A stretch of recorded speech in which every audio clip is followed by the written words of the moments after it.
Welcome to Our Girl Relationships. On this channel, we discuss day-to-day problems people face in their lives. Let's start with the video. I have read many overwhelming stories about mother-in-laws. Still, I said to myself, they are far-fetched. We are a reflection of one of our parents or both. And if my fiance is such a sweetheart, his parents must be angels. Little did I know I was incredibly wrong. I had just moved to North Carolina for a job as a dentist. I got an unusual invite from a colleague for a church program. I'm not much of a churchgoer, even though I'm Christian. I decided to attend this church service during the Christmas holiday in 2014. This day marked a turning point in my life. This was where I met my husband, Philip, and we exchanged pleasantries and got talking. We only spoke for a little over 40 minutes, but it seemed we had known each other for years.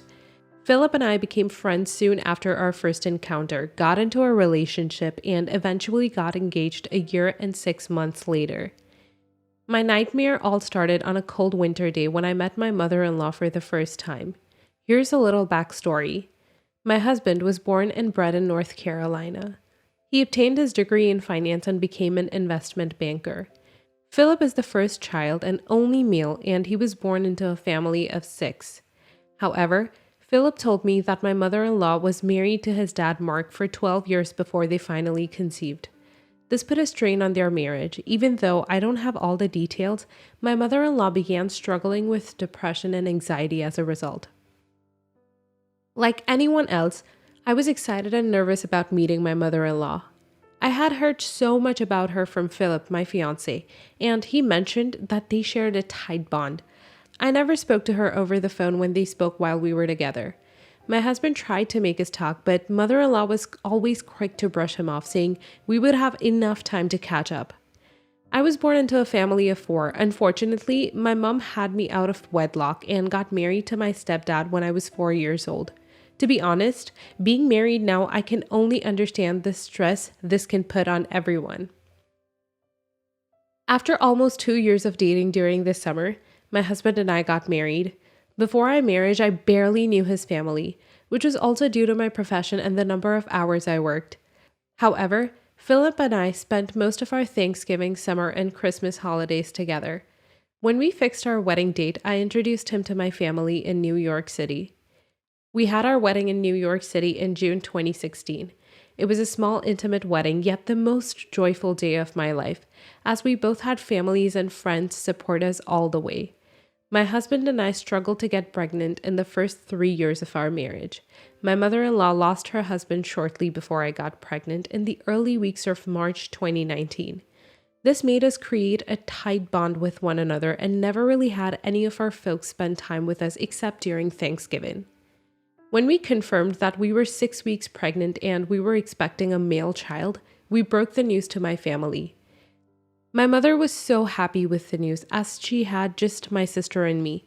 So having a male as her first grandchild, she expressed was the best thing that happened to her at an old age. My husband also informed his mom, and we agreed with my mother-in-law that she would move into our house as this would also be her first grandchild.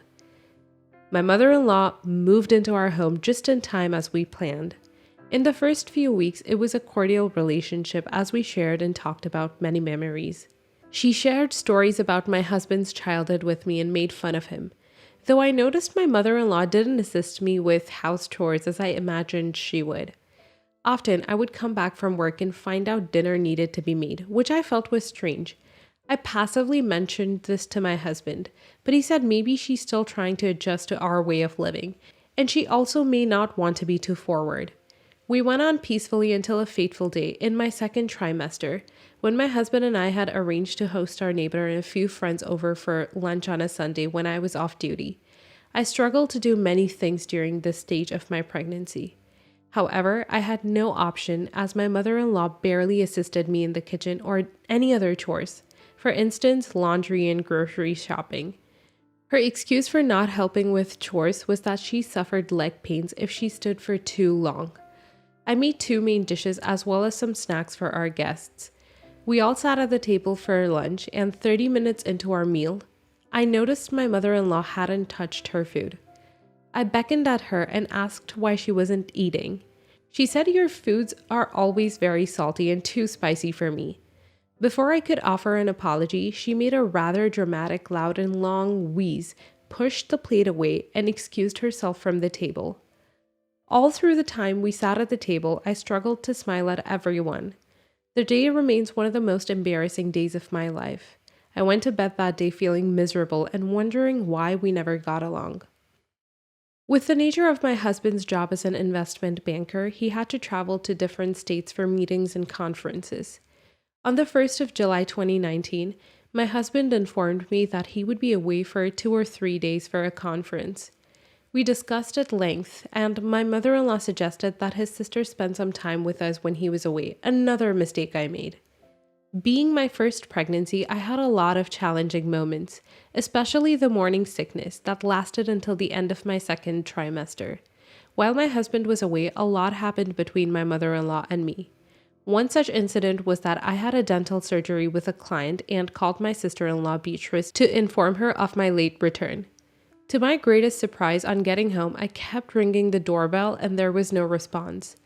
I had to call Philip, and how he was able to get to speak with them on the phone is still a mystery to me, as I had called both my mother-in-law and sister-in-law for over an hour on the phone and got no response.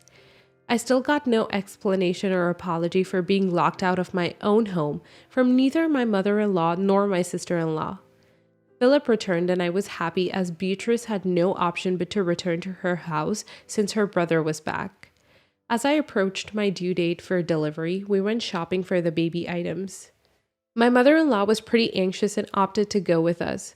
While shopping, my mother-in-law kept picking things that we didn't need and kept muttering words like, "It's my first grandchild. I need to give him all the good things." I noticed right after this, she kept making a lot of financial demands. I was displeased, as this payment would be made from my husband's card, knowing our financial status as we were financing a mortgage at the time. On the day of my baby shower, my mother-in-law told me to my face that she wasn't going to assist me in babysitting as she couldn't stand me anymore. She said she started hating the moment she moved into our home. She carelessly referred to the day I had called Philip when I couldn't get into the house. She said Beatrice, my sister-in-law, and I intentionally locked the door from inside and pretended to be asleep. I unwrapped the gifts we received with tears in my eyes, wondering where I went wrong with her. I fell into labor in December of that year. While I was in discomfort, my mother-in-law kept saying I was exaggerating and that I was also disturbing the neighborhood with my loud noise, so insensitive of a mother who has children. I gave birth to our wonderful son and we named him Jesse. He came out with beautiful blue eyes. When I returned home from the hospital, I went on my knees to plead with her to forgive me if I had ever wronged her, and she smirked, saying, "Okay." The hatred continued from her end, and I had to call on my mother from New York City to come assist me. My mother did all the hot water, bath, and other duties I felt should be done out of love from a mother-in-law to her daughter-in-law. On one of the days, I was breastfeeding Jesse. My mother-in-law walked into the room and asked how long he would take breast milk. I told her I was putting him on exclusive, only breast milk for 4 months. My mother had to return to New York City when Jesse was barely 2 months old, and I was back to being alone with my mother-in-law. I noticed some positive changes with her. She started to assist with carrying Jesse, changing his diapers, staying up late with me most of the nights, but would only hand him over to me when it was time to feed him. The final straw broke the camel's back when I felt too comfortable with my mother-in-law and would leave Jesse with her for long minutes. On this day, I had to do some grocery shopping, and she agreed to babysit Jesse for me till I got back. 2 hours later, after I got back, my baby was still asleep, and it was pretty strange. I asked how many times he took the breast milk I had pumped into bottles for him. My mother-in-law smirked and said she threw the milk away and made the formula I was given at the hospital when I put it to bed. I felt awful and insulted, because she had no right to go against my wish, knowing my stand not to give the baby any formula. I said I had enough and wasn't sure the next thing she would do. I called my husband and told him all his mother had done. I asked him to kick her out of the house before I lose my child. My husband let her go, and my relationship with my mother-in-law went sour from that day. Next story. My husband, 41 male, and I, 36 female, are in dispute. He thinks I'm being selfish, and I'm mad he is being dismissive of my boundaries. His best friend, 33 male, let's call him Todd, wants to invite a girl, mid-20s I think, from another town, and wants this girl to stay at our house for 4 nights. Todd would also stay with us during this time. Unclear if they would stay in the same room or separate rooms. Todd lives with his parents and stays at our house 1 or 2 nights a month. The girl is in business with Todd, but also Todd may want to date her. Hard to know because Todd has never talked to me about this girl. I know nothing about her other than what I just shared. I explained to my husband that I do not feel comfortable having a stranger staying at my house for that length of time. I work from home and don't like the idea of having a stranger in my home while I'm trying to work. We have 2 dogs, no kids, one of whom can be a loose cannon with people he doesn't know. My husband works outside of the home, so the responsibility to monitor the dogs and be a good host would fall on me during 2 of my working days. I also worry that Todd will get the idea that anytime he wants to have sexy times with a girl, that he can just bring her to our house. Husbands see that as a problem. I think Todd is old enough and successful enough to get a place of his own and should do that if he wants to have a place to bring girls back to. My husband hates to say no to Todd. Todd is an official brother in his family and wants to be the kind of house that would take anyone in. I get that we have plenty of space, and to husband being around new people is not a big deal. As an introvert and homebody, I prefer to have time to myself and have trouble relaxing around people I don't feel comfortable with. Husband says I'm being selfish and he's disappointed with me. I told him he's dismissing my boundaries. I told him I'd be willing to compromise and allow them to stay 2 nights during the weekend, as I feel like I could get myself through that easier without the stress of them here when I'm working. Husband did not acknowledge my offer of compromise. He still wants me to agree to all 4 nights to help Todd out. So, am I the a-hole here? Not the a-hole. There is so much wrong here. Todd needs to put his girlfriend up in a hotel like a normal creepy guy who still lives with his parents and sneaks around. Your husband needs to realize it's your house too, and you're not turning it into Todd's brothel. You were willing to compromise and he wasn't. You've done your part. It's okay not to want strangers in your house.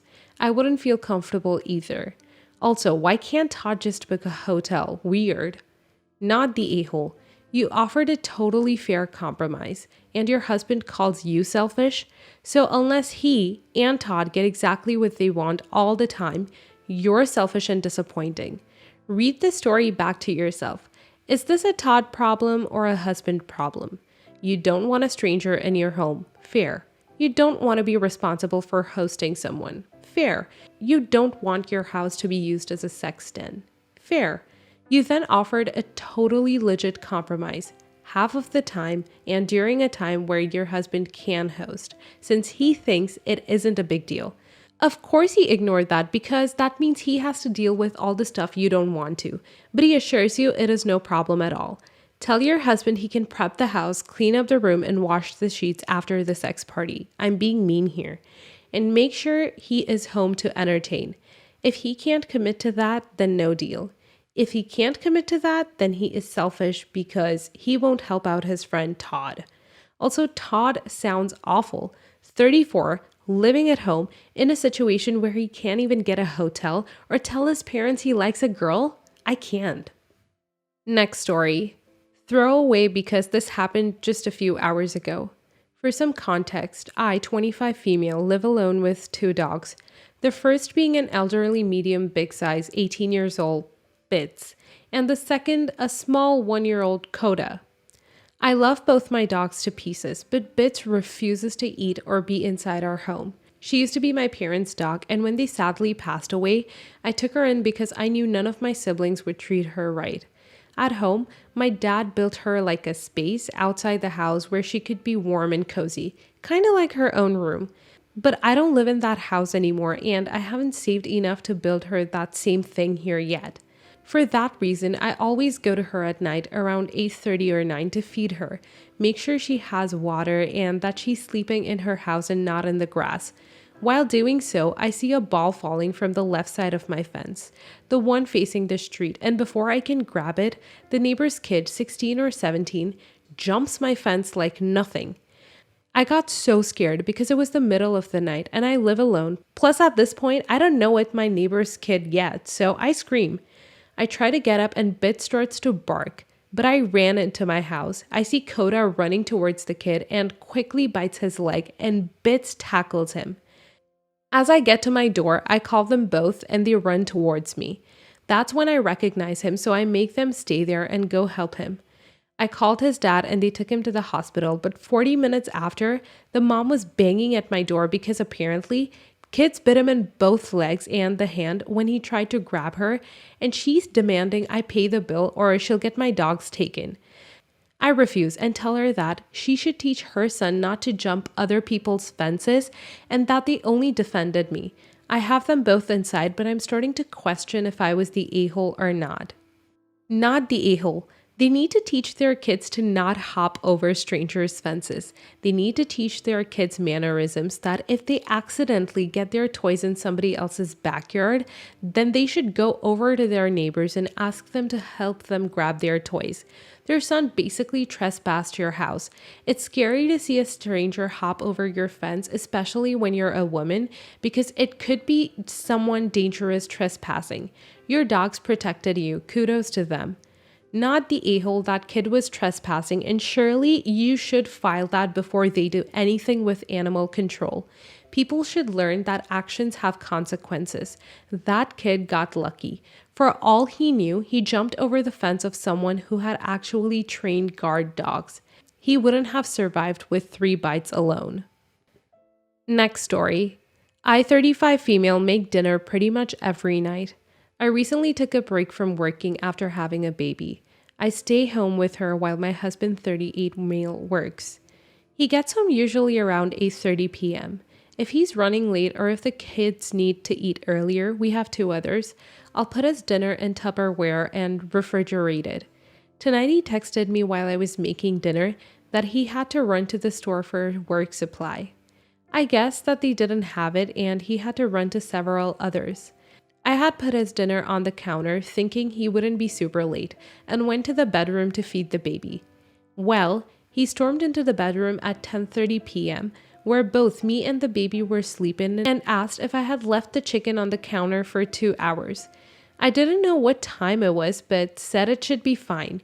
He told me he wasn't eating food that had been sitting out for 2 hours, that this was a great way to end a 9-hour day, and then scraped it into the trash. I told him he was being an a-hole and not to take this bad day out on me, and that if he was going to treat me this way, he could make his own dinner from now on. He said he will pick it up on his way home and that it will be warm. Am I the a-hole because I'm not making him dinner again after that? Update. I went out to the kitchen to get a drink and saw he actually didn't throw the food out. He left it on the counter and went to bed in another room. I went in there and asked if he wanted me to throw it out.